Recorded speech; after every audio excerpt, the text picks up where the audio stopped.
There we go. We're going to go back to 6-1 and do, go ahead and identify this slope field. So just a quick discussion at your table.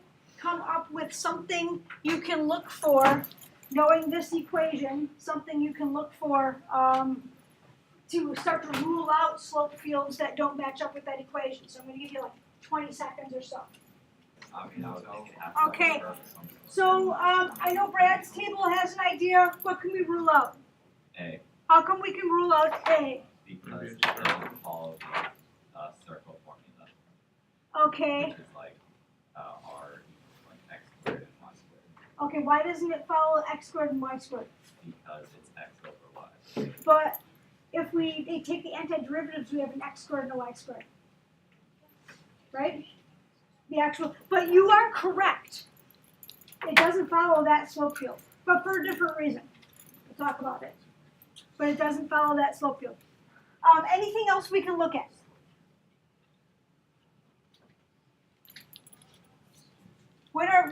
Start looking at really simple things we can pick out about slopes. What are some really simple numbers we can pick out with slopes? Oh, it's positive or negative. Okay. So you can get rid of 3. Positives or negatives? So what do you mean positives or negatives? Like if the slope is positive or negative. Okay. So wouldn't you be able to get rid of 3 because it's... What do you mean by 3? Which one do you mean? This one? Yeah. Okay. So he knows right. We can get rid of this one because what about positive and negative slope Well, in terms of x's and y's? in the first quadrant is a negative slope. Yeah, what do we need in the first quadrant? In quadrant number 1, the slope is, Positive. right, we got positive. What are positive? So in quadrant number 1, we're going to have positive slope. Remember, these slope fields, all of these little lines are just the value of the slope. In other words, stick an x, stick a y here, get a number, that's your slope. So at 1, 1, we should have a slope of 4 times 1 over 3 times 1, a slope of 4/3. This is definitely not 4/3 slope. It's negative something. Okay? So I agree. We can rule out that. Anything else?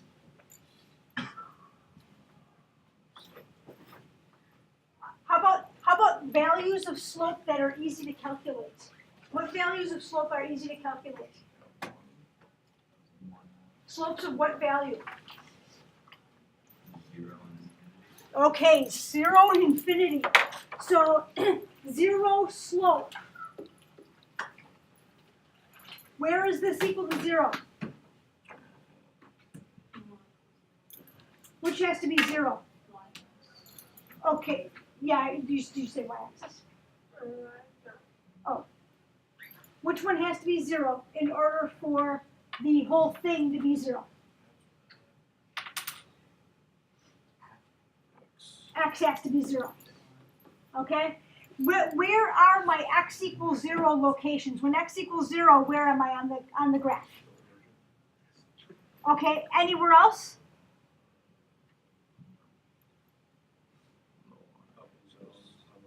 Yeah, so here is x equals 0. Do I have 0 slope? Do I have 0 slope? Yes. Yep, that's a horizontal line, right? Do I have 0 slope along this axis? Look on your page, you'll be able to see the little blue dashes better. I have vertical lines on this one. Does that mean 0 slope? No. That's a. It's got to be that one. Okay. Just to kind of give you some other information, and somebody said it, undefined slope. That's what type of line? Vertical. Vertical line, right? What makes this undefined? 1, y is 0. Y equals 0. Do I have, so where's y equals 0? That's this. Do I have vertical tangent lines all across there? Yep. Okay, so it's got to be this one So definitely. would the one on the below that be if it was 4y over 3x? I'm not sure. Yeah, I think you're right. Yeah, I think that's what I did to change it to get that slope field. Yeah, I just kept messing around with the x's and the y's and positives. Okay. All right. So the idea then is, okay, looking at these characteristics. If I have, you know, if I look at this, where is my slopes positive? Where are my slopes negative? Where are they 0? Where are they undefined? Those are the 4 big characteristics we look for instead of trying to plug in numbers. This type of differential equation. Remember, this is the equation of a derivative. Okay, and the equation of a derivative and the term differential equation means the same thing. And so this differential equation is what we call separable. In other words, we can get all of the x's on one side with the dx. We can get all of the y's on the other side with the dy. Okay, and we did a little bit of with this in 6.1, and we're really just kind of going through it again and expanding our expressions that we deal with. So, like in today's web assign, you'll deal with some natural logs and exponentials and stuff like that as well. So if we look at this, we know that when we sketch possible solutions, we're basically sketching a family of possibilities. So what would the solution look like that passes through 0, 3? Would it look like a curve? Would it look like a line? Would it slope up, slope down, open up, open down? What would that look like if we graphed what goes through 0, 3? Horizontal. So a horizontal line? Or wait, no, it'd be curving off. Okay, you remember when you draw a possible solution, it's got to kind of flow with the field. It definitely has to have a min here because we have a horizontal tangent, and then we got to kind of hug these tangent lines. You got to kind of go with that movement of the field. What if I asked you to graph a possible solution through 2, 0? Let me change the color on that. Here's 1, here's 2, 0. Now what does it look like? Yeah, now it looks like if we follow the slope of the flow of the field here, we have something that looks like that. Much different look because we picked a different point. So these are all possibilities. We call them members of a family of curves. In other words, they all have the same slope field, but they have different specific solutions or particular solutions based upon that starting condition. Does anybody know what sort of expression opens like to the right and opens to the left? You know what they're called? Or opens up and opens down? Hyperbola. Yeah, exactly. Hyperbolas. Okay, so this is actually a hyperbola. And the reason why, getting back to your knowing it's not a circle, the reason why we know it's not a circle is because when we solve this, and we'll see it a little later on, we'll have an x squared and a y squared, but we won't have a plus in between them. We'll have a minus in between them. So that way, that's why we know it's a hyperbola. Okay, so like I said, we can separate this differential expression, and that's really the focus of today. So if we need to separate this, we need to get all the y's on one side with the dy, all the x's on the other side with the dx. What do you think is a good first step to separate this? What do you want to do first? Exactly. Yeah, get rid of that fraction. Multiply by 3y. So we're going to multiply by 3y here. Multiply by 3y. And now we have 3y dy dx equals 4x.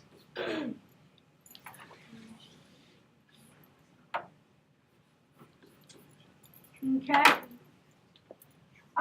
Whoops, forgot to make this in. What would be then a good second step? We got the fraction on the right-hand side going. Multiply Yeah. Does that make sense? We're just really, okay, so this we did a little algebra to cancel that out. We're going to do the same thing with the dx. We're really not multiplying by dx. We're doing something slightly different, and I'll get into the specifics in just a second. But the thing that we're doing, if it really resonates with you, that the thought of just multiplying both sides by dx, then just think of it as that. I'm really going to start to split hairs here when I explain what's really going on. But really, if you want to just think about it as multiplying both sides by dx, it's fine. It's a good way to remember what to do. Okay? So what is really happening here? We would say, if we're kind of on the mindset of multiplying by dx, we'd say that these two would what? Cancel, right? In reality, what we're doing is we know we're getting ready to take the antiderivative, okay? So when we take the antiderivative, what we really say is we're going to take the antiderivative with respect to x of both sides, okay? And that's really convenient for this side because everything's in terms of x. But on this side, if I take the antiderivative with respect to x of something that was the derivative, what do you know what do you know happens when you take the antiderivative of a derivative? Yeah, those things kind of undo each other, right? It's kind of like taking the square root of a square, right? You start with 3, you square it, and you get 9, and you square root 9, and you get 3. You end up with what you started with. Well, taking the antiderivative of a derivative is the same thing. You're going to end up what you started with. So these literally, since these processes undo each other, they literally, like you just said, cancel out, just like the y's do. And so we end up really taking the antiderivative with respect to what variable over here? With respect to y. Okay, that's really what's happening. I don't know of anybody who really thinks of it that way. I would say everybody thinks of it as multiply both sides by dx. Okay. But that is really what's happening. So now we've separated the variables, and we can take the antiderivative of both sides. So far, so good? Okay, and to take the antiderivative, the first thing we want to do really is pull these constants, those coefficients out front. So we're going to go ahead then, that separable equation, we're going to be able to pull the 3 out front so we can just concentrate on the antiderivative. And then same with the other side, pull the 4 out front so we can concentrate on the antiderivative. So what is the antiderivative? Let's start over here. What's the antiderivative of x? Right? Nu power 2 divided by nu power 2. Right? And we have a 4 out front just because we had that up there. So if that's the antiderivative of x, what's the antiderivative of y? Exactly, y squared over 2. Bump up the power by 1, divide by the new power. Now, when we take the antiderivative, we also get a what? A plus c. Where does that plus c go? Does it go on the left? Does it go on the right? Does it go on both sides? How many are sitting there going, well, the right side, because that's where the x is? Nobody. Okay. Okay, yeah, how many are, exactly, and that's really logical, Trent, right? What Trent is saying is, don't they go on both sides because you took the antiderivative of both sides? Does that seem logical? It does make sense. Okay, the nice thing is, that's exactly what happens, but the nice thing is we can make it simpler than that. But we're just going to kind of go with that for right now. We're going to put a constant over here and a constant over here. Now, a constant is what? Give me an example of a constant. Oh, whoa, I got different numbers. How come you didn't give me the same number? It doesn't matter as long as it doesn't have a variable attached to it. Yeah, right. A constant represents any number. So if I just label these C's, I've identified them as the same number. Are they really the same number? Possibly, but not necessarily. So I'm going to put a C1 and C2. This is looking a little complicated, isn't it? Doesn't need to be this complicated, but we do need to have this discussion. Okay? What if I said, hey, let's make things less complicated and subtract the constant from this side and from this side so that it's only on the right side? What do I get over here? Well, if we took your 5 and subtracted your 4, what would we get? Just another number. So it's just C. Yeah, no kidding. Well, wouldn't it Uh-huh. be No kidding. So what we say then is really, we're going to leave all of this. Actually, I want to keep the 4 there, I think.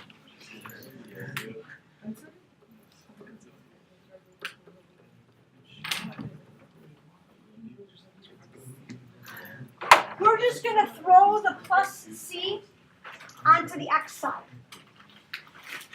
That's all we're going to do. And when we solve this for a particular solution, we would just end up getting at number 1. Okay?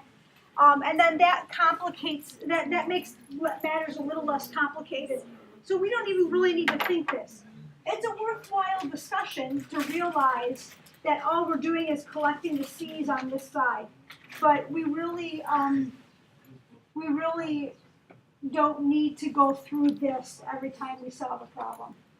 Just like we don't need to have that discussion about the dx's every time we solve the problem either. Okay?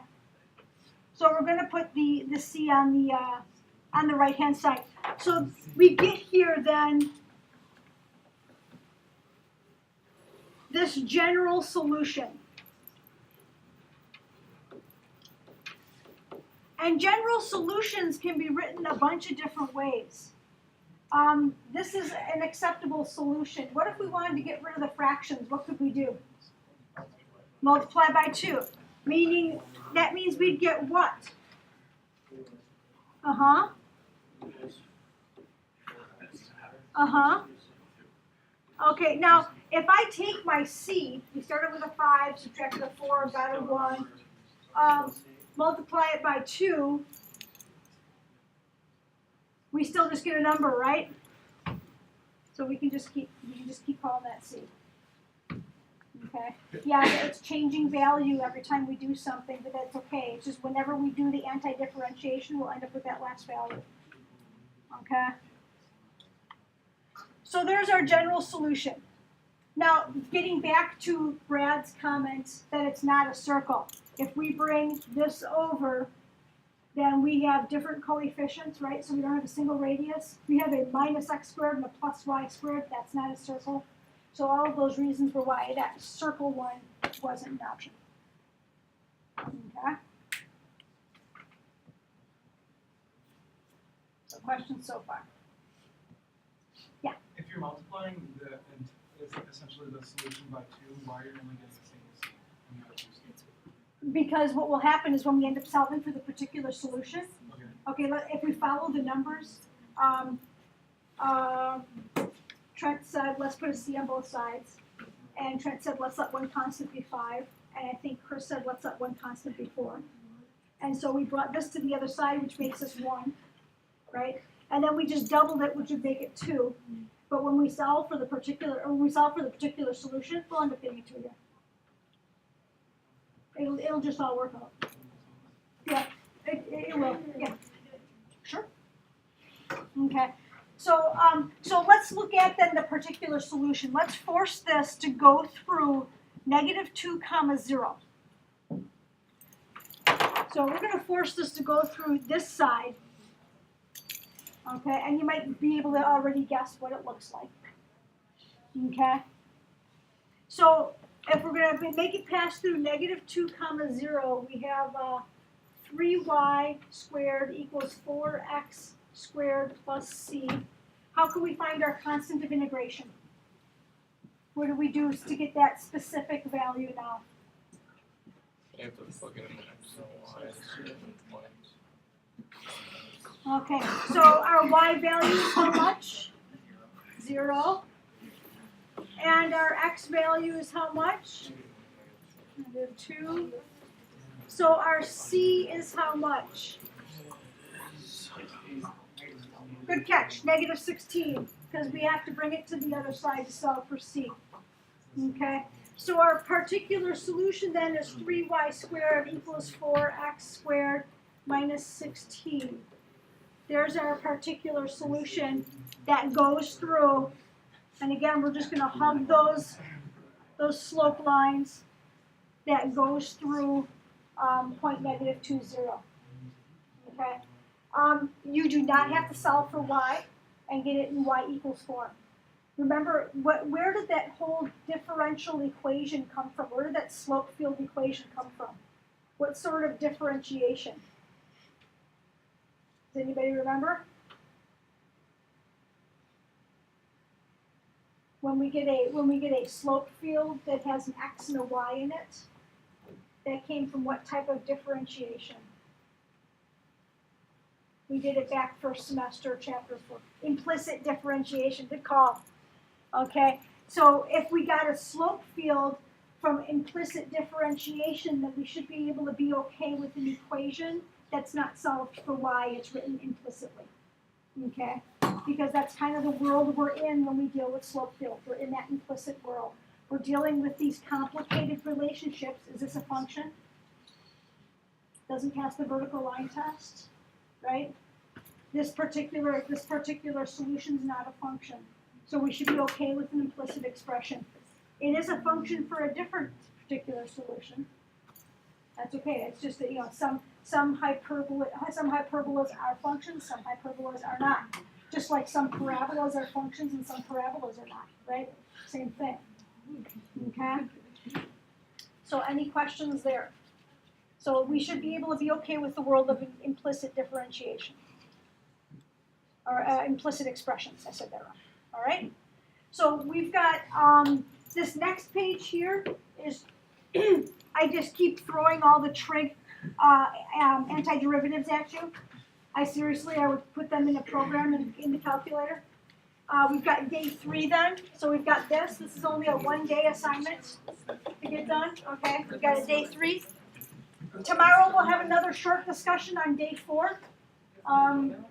And we are all over the building the next 2 days. So I'm going to email you the schedule for where we are the next 2 days. I'm not quite sure where we are. But I look for that in your email. I'll email that schedule out. Okay? All right, the rest of the time is yours to work.